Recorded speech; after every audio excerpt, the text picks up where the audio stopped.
Hello, everybody. Welcome to the second segment of Quietly Balling. I'm back with my co-host, Noah. Today, we have a special guest to come in to talk about the 2022-2023 Los Angeles Clippers. But before we get to our special guest, Noah, we have one game of the preseason under our belt. Basketball has started. We love to see it. And let's get right into this episode. Coming in, one of my best friends, one of the biggest Clippers fans I know, Max. Thank you for coming on. Thank you for joining us. And let's get right into this episode. Max, Noah, let's talk about this roster. Everybody has so much hype coming into the season. Finals contenders. Let's hear both of your thoughts. Well, thanks for having me on, guys. I really appreciate it. It's a nice opportunity to do this with you. But I've literally been saying this for the past couple seasons. You know, I've been watching the Clippers since the Lob City era and been following them diehard heavily ever since. And I'm just going to say right now, I've never seen a roster this stacked. We've had some solid rosters in the past. We've been the deepest team in the league. And we've had the sixth man of the year twice on our team coming off the bench. So, you know, this year, what makes this year different from all other years? Well, I look at it from a fresh perspective. We were coming off a disappointing season with injuries to our main core. I'm looking at what this team can be capable of after seeing, you know, everybody on this roster besides the one person who I'll touch on in a second. I've seen everybody's potential, what they can do for this team, and how everybody has improved over the past couple seasons. And, you know, there's just a lot we can do right now with this team. It's very versatile, very deep. And there's a lot of potential for us to make a deep run and actually win a championship this year. Obviously, our main challenge is going to be staying healthy. I really feel that's been the consistent struggle. As everybody knows, you know, there's the typical Clippers, and certain players on this roster are very injury prone, which is, you know, a scary thought. But if managed properly and if, you know, all goes well, we are able to stay healthy and use our roster to our full advantage. And there's a couple things I want to go more in depth on. But before I talk about our newest addition to the roster, you know, John Wall, I want to hear y'all's thoughts. Noah, what do you think? First, Max, thank you for coming on. It's honestly an honor having you here. But I do want to touch on John Wall. That's a hot topic. I think that's been a hot topic for the last couple of years. Everyone knows he was on the Wizards, got hurt. Correct me if I'm wrong, please, Tyler and Max, but I think he got traded to the Rockets and then got hurt again. And then they basically shut him down, is what kind of happened there. But they were paying him a ton of money. Obviously, everyone knows that situation with the contract and all of that. So let's come to now. Let's get to the present. He's on the Clippers. Think about his mental right now. He hasn't played in the last 2 years. He hasn't been in this environment. He's on a new team with a championship mentality, with a roster that he knows he doesn't have to play all the games. He doesn't have to play all the minutes now. He hasn't really had a team like this. He's never been in a situation like this. And for those reasons, I think John Wall is going to be a great addition. I think he's going to be really, really good this season. I think a lot of people are going to doubt him just because of the injuries. And how do you not doubt him because of the injuries, right? Mm-hmm. But on the other hand, this is John Wall. He's 32. He's older. He's got a higher basketball IQ. I am personally a fan of the older point guards and, you know, I guess the quote unquote traditional point guard. But John Wall is what we all know. Think about our childhood and growing up, what John Wall used to be. If you even get half of what he was, you still get basically pretty decent player who's probably going to give you 8 to 15 points a game, you know, 5 assists, grab a couple boards, move the ball. If he is starting, he can run your offense. But in the situation Reggie's starting and he's running the bench, you still have guys like Rocco and Norman Powell who can dish the ball off to, gets pressure off him. So for those reasons, I think he's going to excel. What do you guys think? I just want to jump in, talk a little bit about John Wall. With John Wall just came out with a really cool article. I don't know if either of you read that article, but it's a very interesting article to read and think about his story the past 2 years, how deep of depression that he went into, and his mindset changing from how low he was to how he feels now. He feels like he's in the best situation he could possibly be in, taking advantage of his opportunity. And I think even though the Clippers are so deep, I think he wants a starting role. And I think they got Reggie Jackson, who could easily fight for that starting spot. But I think he wants to play aside Kawhi and Paul George. I don't think he wants to come off the bench and have that type of role. I think he still wants to start and make an impact for the Clippers.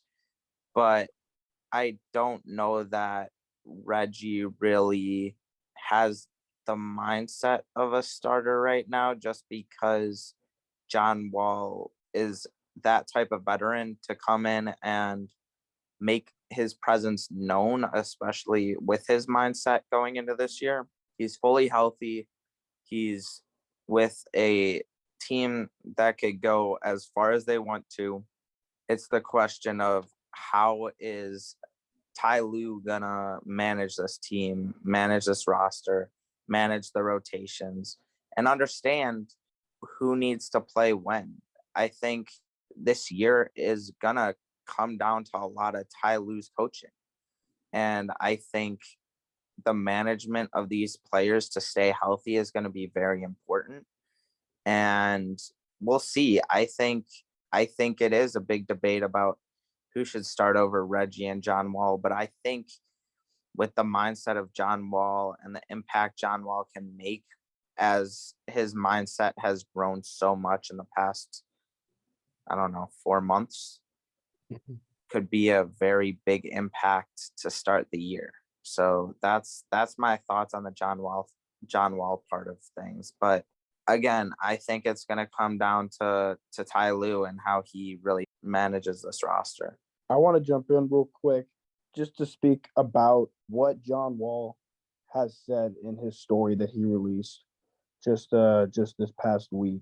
It was extremely powerful to read. And I think just from a basketball fan and seeing a player of John Wall's caliber really open up about his mental state, like I've never seen somebody open up like that before in such a public view. And I think, one, that shows character, and two, that shows how good of a spot he's in. Besides the fact that he said how happy he is to be on this Clipper team going into this season compared to how much of a dark state he was in after coming out of Washington with the injuries and in Houston just being shut down. It's just a really, really exciting sight as a Clipper fan to see a player that I've watched and looked up to like John Wall say these things about this franchise that I love. And I've been toying with the idea, and I do agree, Tyler, that, it's really going to boil down to Ty Lue and how he runs this team, how he manages the roster. And I want to say how each individual player performs because of how deep we are and how many combinations I feel we can have success with. This is going to be a little bit of a trial and error process from the start. That is why I feel like at the start of the season, there could be a completely different starting lineup than we actually see consistently being played throughout the regular season. And I've been toying around with some ideas with potential starting lineups, and I'm going to run them by you, just a couple of versions of them, and, get your thoughts. But John Wall versus Reggie Jackson is the biggest, question mark for the starting point guard role. And Noah, bringing up your point about the older point guards and how much experience they have, especially like John Wall. I would love to see John Wall get those minutes with Kawhi and PG, especially, how we're going to manage Kawhi's minutes, at least for the start of the regular season, should be an interesting task. So I wouldn't be surprised if John Wall actually did come off the bench to start the season and Reggie got the nod. But I would also not be surprised if that switched later on. Maybe not even that like far deep into the regular season. So for that, like I was thinking about the ideal starting lineup for the first opening night would be Reggie, PG, Kawhi at the 3, and either Marcus Morris or Robert Covington even, because Marcus Morris hasn't had the most consistent time as a Clipper. He's had his ups and downs. He had good nights and the nights where he can shoot like 8 for 8, 8 for 10, knock down the 3 ball really well. And he can also have nights where he's just like 0 for 10 and he's struggling to get a shot down. And, all the rumors where we were actually going to trade him and never ended up trading him. But another real interesting spot about this roster is the center. As you know, we let Isaiah Hartenstein walk and sign a contract with the New York Knicks. My thoughts about this, I'm sad for sure. I thought Isaiah was a great piece off the bench and he brought great energy, and sometimes I actually liked him over Zubac on some occasions.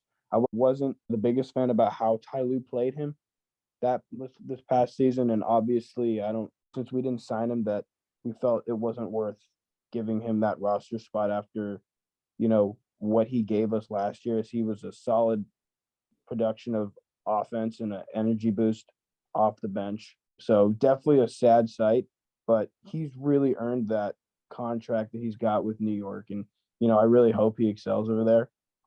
But the interesting thing about this is we have Zubac, who really had a good season last year. And we did draft the rookie out of Michigan, I believe, Moussa Diabate. I watched him play in Summer League. I was actually pleasantly surprised. I was like, I didn't know too much about the kid and what his game was like, but I was actually really pleasantly surprised. So I don't believe he's going to get heavy minutes. And what I do believe is that we're going to have to go small. And why I think we're more equipped to go small than last season, because I remember 2 seasons ago, we were going small all the time. But when we had Isaiah Hartenstein coming off the bench, we had that second option at the 5. But now I think our second option at the 5 is going to be Nicholas Batum coming off the bench and playing small ball 5. And why do I think he's good at this? Because like John Wall, he's been in the league a while. He's gone through his fair share of injuries. He's gone through his fair share of teams. And on the Clippers franchise, and same with Reggie Jackson, we have proved to bring him back from being what was believed to be a washed player to being a valuable asset on a roster. Like Nicholas Batum has a spot like John Wall is looking for, where he can make the right plays, where he can help out where he's needed, make those right passes. And if he's open, he's a reliable shooting option as well. We all know about the modern day center. Nicholas Batum can play that because he can shoot really well from really anywhere. He just pull up and he makes quick passes. And he can also be reliable, grabbing boards around the rim. So it's really interesting. But as of the start of the season, I think Reggie's going to start. Zubac is going to start. PG and Kawhi for sure at the 2 and the 3. The 4 is also up for discussion, but as of right now, I've really not even considered Marcus Morris being that 4 spot, simply because of all the trade rumors and how inconsistent he's been. But I wouldn't be surprised if Robert Covington gets the nod for that spot either. So again, it's going to be a game of what Ty Lue wants and how we can deliver on, how each player can deliver on what is expected and how they can play their role. To go off of what you were just saying, it gave me some thoughts about possibly having Morris come off the bench and play the backup 5 and either starting Batum or Robert Covington at the 4. And either way, you guys are going to play small ball, but I think with the bench group, you could even have Kawhi play the 4 and just have so much space on the court. The issue with how small you guys are playing is going to be defensively, can you guys stop teams? Because a lot of these teams are getting bigs that are really talented and really athletic. And if you don't have a backup five that can defend those backup fives, then it's going to be an issue to stop teams. And this is the one reason that I've been telling people. I don't remember in the first episode if I had the Clippers 5 or 6 in my Western Conference preseason projection, but I just think defensively it's going to be so hard, the second group, to just get stops, because yeah, you have Zubats, but you guys, the center position, there really is no depth. And plus, if Zubats or your backup big, whoever it is, gets hurt, then you guys are kind of in a position where you're going to struggle. And that's something to really look into when, you look at Ty Lue's roster. And we'll see again how he plays it. If, Zubats has been the most active and consistent member of the Clippers roster as of recent seasons. He's only missed a couple games due to health and safety protocols, but he's managed to stay healthy this whole time. I've been really impressed with how much he's been able to produce in the time he's been with the team and how much he's improved. But I also look at Robert Covington again and his role. How our front office flipped Eric Bledsoe into and like some rookies like Keon Johnson and whatnot. How we flipped that into Norman Powell and Robert Covington. Those two players were high caliber players in Portland, and they have all the talent in the world to start on an NBA team, but they don't need to start on this Clippers team. So that second unit, and at least offensively speaking, is really well set off. Plus, we haven't even talked about Luke Kennard or my guy Terrence Mann. Like, we haven't even talked about that. And I feel like their minutes are going to be greatly reduced coming into this season just because of all the talent that we have. But yeah, defensively, it becomes the question. We have Robert Covington who could play the 4, but would we even see him considering playing the 5 with, arguably with the quickest hands in the league? And I've seen him be that defensive presence that we've needed. Like last season, he looked really sharp on defense and was, that's his typical self. But it's interesting how we're going to play it. And if some situation happens where we are struggling with small ball and from the defensive end, are we going to give our rookie a chance? Or is the rookie just going to be in the G League for, couple seasons, which, very well might happen. But that'll be an interesting thing to see, whether or not we can defensively, because that has been the consistent issue of small ball, at least for us, how we can get stops if we're lacking that height. I definitely want to speak on this. And I want to go back a little bit to what I guess we both were saying earlier, just regarding the depth that the team has. And I know we talk about the lack of centers is going to be a problem, but I just want to speak on this. I think the Clippers arguably have one of the most talented rosters in the NBA right now. And I really don't think it's close. Also, a lot of the guys on the team have been injured in the past. John Wall, Paul George, Kawhi, Marcus Morris, Rocco, just some names to throw out there. But this team is deep. Every position you have 1, 2, 3 guys you can throw out there. You have an NBA roster regardless of the lineup that you can put out, unless you have some serious injury problems. I think ownership and the executive team have done a lot. Obviously, the Clippers don't have a first-round pick until 2027. They're going to be paying their players over basically $200 million over the next 2 years. Or for each of the next 2 years, it's $200 million each year. And they're paying a lot. But, they've put themselves in this position to win now, and that's what I love. And I think this Clippers team is really nice regardless of the lineup that you put out there. Even if Zubac goes down, like they have Diabate, who's the rookie, and they also have Moses Brown, who's been in the league for a couple of years. Obviously, hasn't really gotten his feet under him, but it's fine. He's still 7'2", 245. I love his game. He's still young. And I don't think enough people are talking about the Clippers right now as a real threat because everyone obviously wants to talk about the Warriors, the Nets, the Bucks, the quote unquote real contenders. But the Clippers, man, they've been right there, but just have some hiccups in the road. You know what I mean with the injuries? Because they could have easily beaten the Suns a couple years ago, That's and we're in the finals, and it's really crazy. It's a fresh view seeing other people other than myself have these sort of views, and it's taken long enough. But I'm just glad that I wish more, but at least Noah are recognizing the fact that the Clippers they have been right there, and as a Clipper fan, it's been frustrating to see. We've had the capability of making that finals run virtually every season, and we are always a threat no matter what. Even after we were the rebuilding stage from Lob City, we made the playoffs, and we made series, like we made it a competition. We made it fun to watch. And this has always been a fun team to watch, despite not having any rings to call our own as of yet. Still been a really fun team to watch throughout the regular season and in the playoffs. Last year was, we had so much excitement coming in from, making our first Western Conference Finals and watching that team just blossom, and unfortunately running into the serious injury problem with our star player.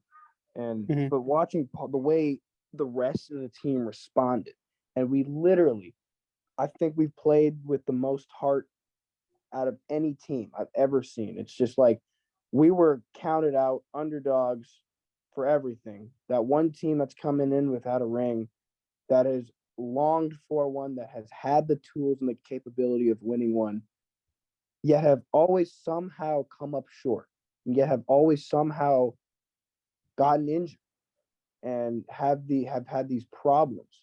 And some may say it's the Clipper curse. Some may say it's just, poor timing. But, the way I see it is, like you said, where we are at coming into this season is just in a way better space. The morale is high.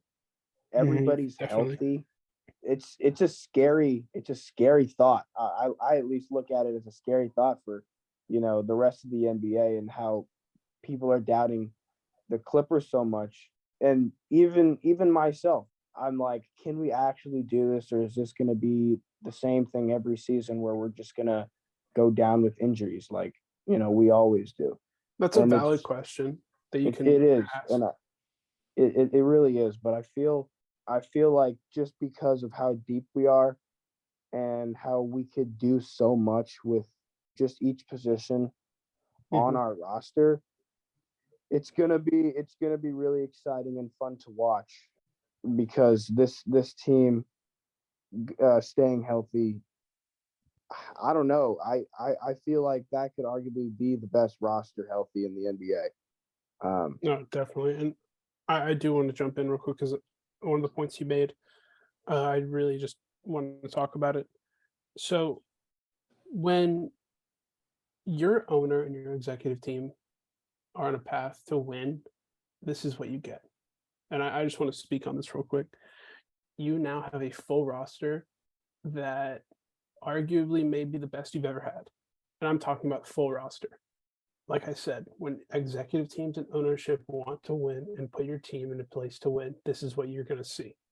Obviously, we know they're paying over the tax, but it's okay when you're winning, when you're trying to win a championship. You know this. It's okay. Not having first round picks, they don't mean much to winning caliber teams. People who are competing for championships don't care about their first round picks, because the 30th pick is not the 5th pick. And that, like, obviously the 5th pick has more value than the 30th pick. And so the teams that are contending can trade their assets like that. And even not even talking about draft capital, we can talk about players on the team. You can trade 1, 2, 3 guys on this Clippers team, still be fine, gain some draft capital, or bring some players back if needed mid-season. They are in this type of position because their executive team and ownership put them there. So what do you guys think about that? Just want to hear your thoughts. I'm just going to add on to this. While you're talking about that point, Noah, I have this question in my mind, and Mhm. it really comes to a fan's thought process.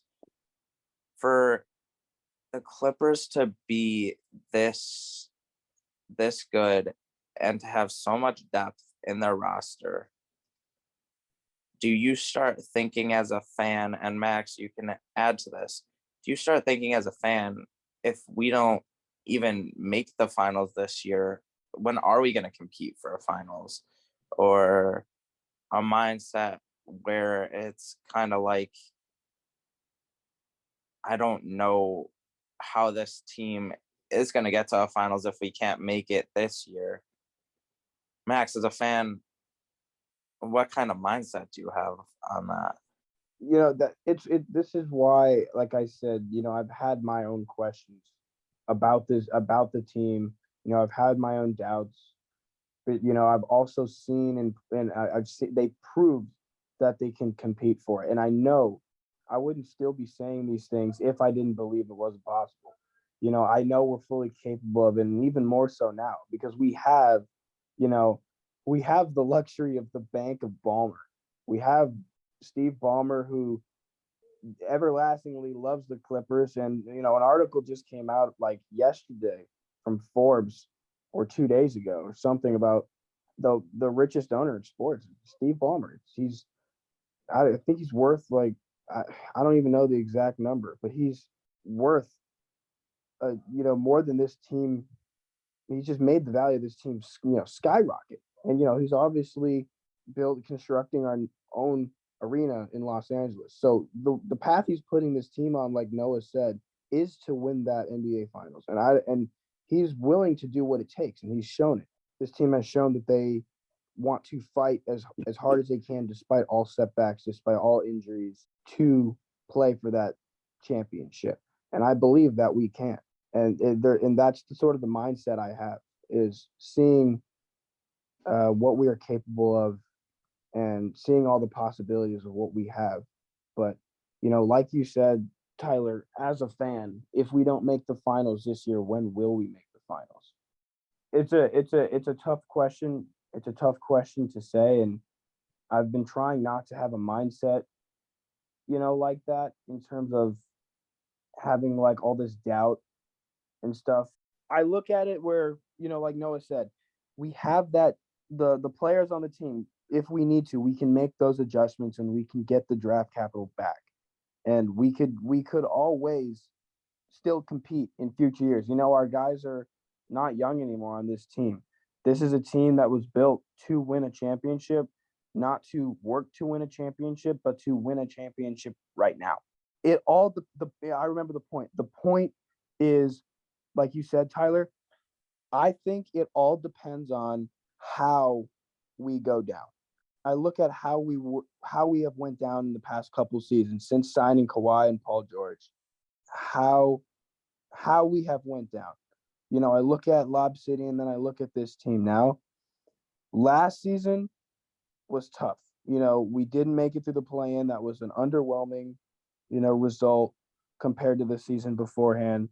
But I look at 2 seasons ago as the biggest example of this. We made it to the Western Conference Finals. We lost our best player. And I think if he stayed healthy, I firmly believe we could have competed. We could have beaten the Suns and we could have competed against Milwaukee. I wouldn't say we could have beaten Milwaukee, but I could have said we could have made the finals and competed. But it all depends on how we go down, and that's what we have to look at. If we go down as another injury-ridden year where all of our star players are not seeing consistent floor time together, and there's no like roster, there's no lineup that's getting consistent minutes enough to get a stride, and we're really suffering from that injury bug again, or we just completely implode. Like, we're a healthy team as we are coming into the regular season. We've made incorrect adjustments, or we just plain choked. It all depends on how we go down, if that should happen. And that's sort of the mindset that I've been trying to hold, because I don't want to guess, I don't want to assume anything, and I don't also want to jinx anything. But you look at what this team can do and what this team has shown in the past, and still haven't gotten to that NBA Finals goal that we've been after. But I think this is the year that we have the biggest chance to do so. And depending on what happens, if we don't somehow, meet expectations, what happens in that process, and we can judge it from there, like injuries or just plain not being able to compete against other teams. That's going to be a question for later on. We're just going to have to see how it plays out. But I just feel like it's going to be interesting, really interesting and exciting to see. I have my nerves and I have my excitement, but I'm just ready for everything to really kick into gear. And I'm excited to watch the Clippers kick off tomorrow. Against Maccabi Tel Aviv. It's going to be a fun one to see, and I'm excited to watch Clippers basketball again. That's tonight. Yeah. Yeah, tonight. Yes. Tonight. I know time flies. Time freaking flies. Think about time, but Yeah. well, we're gonna end this segment. Max, thank you for coming on and joining us. For anybody that wants to tune in and watch the Clippers, they play tonight at 10 p.m. Eastern time on NBA TV. Hope you guys enjoyed. We'll see you guys next time. And Max, thank you again for joining. Thanks so much for having me, guys. It's been an honor. Thank you, Tyler. Thank you, Mac. It's always a pleasure. Appreciate you both.